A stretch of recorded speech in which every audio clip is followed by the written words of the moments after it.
இந்த கிராமத்துல மழையே இல்லாம நிலமெல்லாம் கருகி போயிருக்கு. வேலு தாத்தா கண்ணீர் விட்டுட்டு இருக்காரு.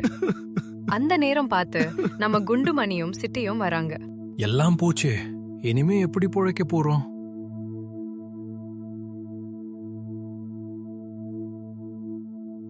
குண்டுமணிக்கு ஏதோ ஒரு பழைய பானை கிடைச்சிருக்கு.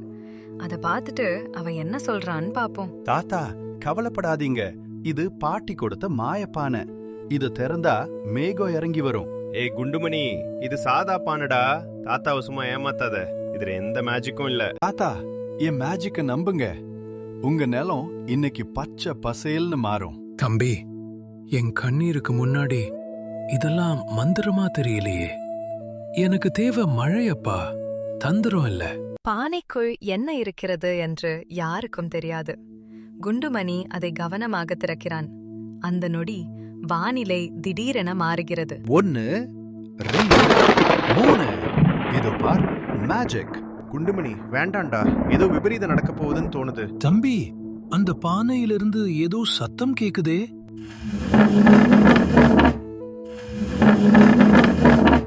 பானை திறந்தாச்சு. ஆனா உள்ளே இருந்து வருது புகையா இல்ல வேற எதுவுமா? அந்த நீல நிற புகை நிலம் முழுவதும் பரவுகிறது. வறண்டு கிடந்த மண் மெல்ல மின்ன தொடங்குகிறது. கருகிப்போன பயிர்கள் எல்லாம் கண் இமைக்கும் நேரத்தில் ஒரு விசித்திரமான ஒளியுடன் துளிர்க்கின்றன. அவை சாதாரண பச்சை நிறத்தில் இல்லாமல் நியான் விளக்குகள் போல மின்னுகின்றன. குண்டுமணி, இது என்னடா செடி?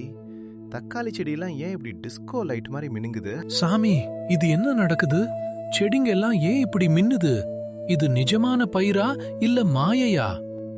இதுதான் மேஜிக் தாத்தா. இப்ப பாருங்க, இந்த நிலமே இன்னும் என்னென்ன பண்ணுதுன்னு. மழை பெய்ஞ்சா பயிர் வளரும்னு நினைச்சோம். ஆனா இந்த மழை நிலத்தையே ஸ்கேன் பண்ணுது. பூமிக்கு அடியில ஏதோ ஒண்ணு புதைஞ்சு கிடக்கு. குண்டுமணி, இங்க பாரு. இந்த செடிகள்லாம் ஏதோ ஒரு திசையை நோக்கி வளருது. இது ஏதோ வரைபடம் மாதிரி இருக்கு. என்னது? மேஜிக்ல பொக்கிஷம் கிடைக்க போதா? தாத்தா, இங்க பாருங்க, இந்த நிலம் ஏதோ சொல்லுது. சாமி, 40 வருஷத்துக்கு முன்னாடி இந்த நிலத்துல ஒரு பழைய வீடு இருந்தது. அந்த ரகசியத்தை தான் இந்த மழை வெளிச்சம் போட்டு காட்டுதா? விவசாயத்தை விட இதுல ஏதோ பெரிய மர்மம் இருக்கு செடி. இந்த மழை வெறும் தண்ணி இல்ல, ஏதோ ஒரு சாவியை தேடுது. மழை பலமா பெய்யுது. பூமிக்கு அடியில பல வருஷங்களா புதைஞ்சு கிடந்த ஒரு பழைய இரும்பு பெட்டி இப்போ வெளிச்சத்துக்கு வரப்போகுது. தம்பி, என் தாத்தா காலத்துல இது ஏதோ சாபமிட்ட பெட்டின்னு சொல்லுவாங்க. அதான் இப்போ பயமா இருக்கு. குண்டுமணி ஆசையோட பெட்டியின் மூடியை திறக்கிறான். ஆனால் உள்ளே தங்கம் இல்லை. அதற்கு பதிலாக கருப்பு நிற புகை சீறிக்கொண்டு வெளியே வருகிறது. புதையல் வரும்னு பார்த்தா பெட்டிக்குள்ள இருந்து ஒரு பூதம் கிளம்பிடுச்சு. பல 100 வருஷமா இந்த நிலத்துக்குள்ள புதைஞ்சு கிடந்த பூதம் இப்போ சுதந்திரமா வெளியே வந்திருக்கு. ஐயோ சிட்டி, இதென்னடா இது? தங்கம் வரும்னு பார்த்தா அதுக்கு பதிலா ஒரு பெரிய ராட்சசன் வந்து நிக்கிறான். நான் அப்பவே சொன்னேன் குண்டுமணி, தேவையில்லாத வேலையில கை வைக்காதன்னு. இப்ப பாரு, அது நம்மள முழுங்கிட போகுது. 500 வருஷம் 500 வருஷத்துக்கு அப்புறம் ஒருத்தன் இந்த மூடியை திறந்திருக்கான். யாருடா நீங்க? எதுக்காக என்னை தொந்தரவு செஞ்சீங்க? சாமி, எங்களை மன்னிச்சிடுங்க. நாங்க ஏதோ புதையல் இருக்கும்னு நினைச்சு தோண்டிட்டோம். எங்களை எதுவும் செஞ்சிடாதீங்க. ஓடுறதுக்கு வழியே இல்ல. இந்த நிலத்தோட ரகசியம் எனக்கு தான் தெரியும். என்னை வெளியே கொண்டு வந்த உங்களுக்கு ஒரு பரிசு காத்துட்டு இருக்கு. ஆனா அது நல்லதா இல்ல கெட்டதாங்கிறது உங்க கையில தான் இருக்கு. பூதம் தங்கம் கொடுக்குன்னு பார்த்தா ஒரு பெரிய சிக்கலை கொடுக்குது. அது ஒரு விசித்திரமான நிபந்தனைய விதிக்குது. என்னை விடுதலை செய்ததற்காக உங்களுக்கு ஒரு வாய்ப்பு தருகிறேன். இந்த வறண்ட நிலம் செழிக்க வேண்டுமா? இதோ ஒரு மாய விதை. இதை நட்டு ஒரே ஒரு சொட்டு தண்ணீர் ஊற்றினால் போதும். இந்த நிலமே பொன்னாக மாறும். என்னது? பொன்னாக மாறுமா? குடுங்க சாமி, இப்போவே நட்டுடுறேன். அவசரப்படாதே. இந்த விதை வளர்ந்து பலன் கொடுக்க வேண்டுமானால் அதை நட்டவன் அடுத்த 24 மணி நேரத்திற்கு தூங்கவே கூடாது. ஒரு நிமிடம் தூங்கினாலும் செடி கருகிவிடும். உங்கள் நிலம் சாம்பலாகிவிடும். சம்மதமா? தூங்கக்கூடாதா? இது என்னடா வம்பா போச்சு? குண்டுமணி, உனக்கு தான் தூக்கம்னா உயிராச்சே. தங்கம் கிடைக்குதுன்னா 24 மணி நேரம் என்ன, 24 வருஷம் கூட தூங்காம இருப்பேன். குடுங்க சாமி அந்த விதைய. விதை நிலத்துல இருக்கு. ஆனா தூக்கம் குண்டுமணியோட கண்ல இருக்கு. தங்கம் வரப்போகுதா இல்ல தூக்கத்துல எல்லாம் சாம்பலாக போகுதா? டேய் குண்டுமணி, தூங்காதடா. இன்னும் 5 மணி நேரம் தான் இருக்கு. தூங்குனா நிலங்காலி. இல்ல சிட்டி, நான் தூங்கல. நான் ஒரு சிங்கக்குட்டி. சிங்கம் எப்பவாவது தூங்குமா? ஐயோ, செடி கருக ஆரம்பிச்சிருச்சு. குண்டுமணி எந்திரிடா.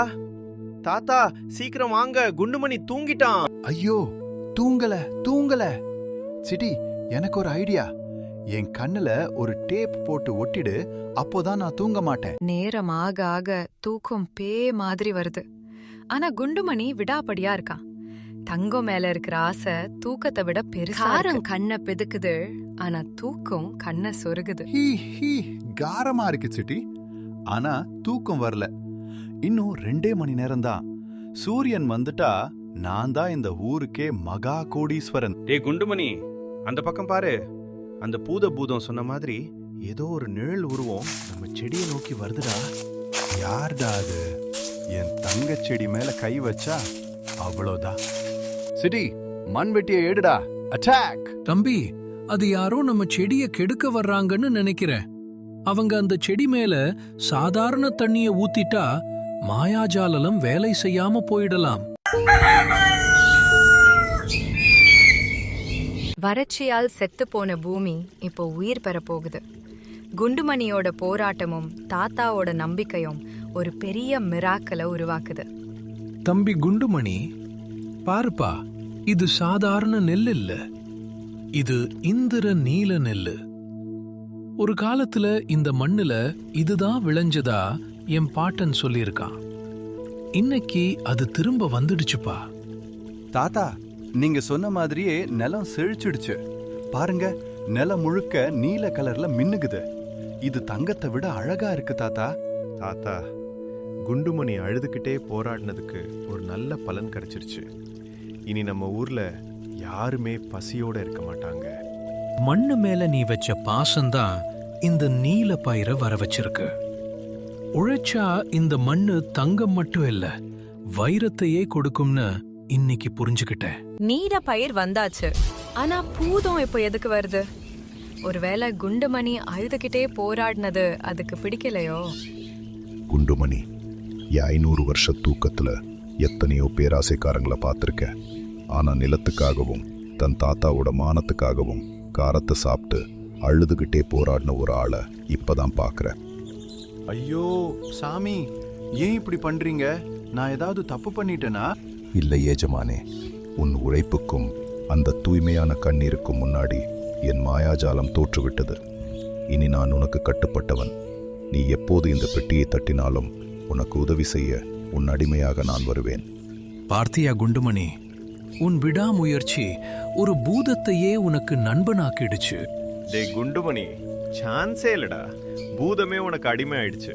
இப்போவாது கெத்தா ஏதாவது கேளு. பூதமே, அப்போ நான் சொல்றத கேப்பில?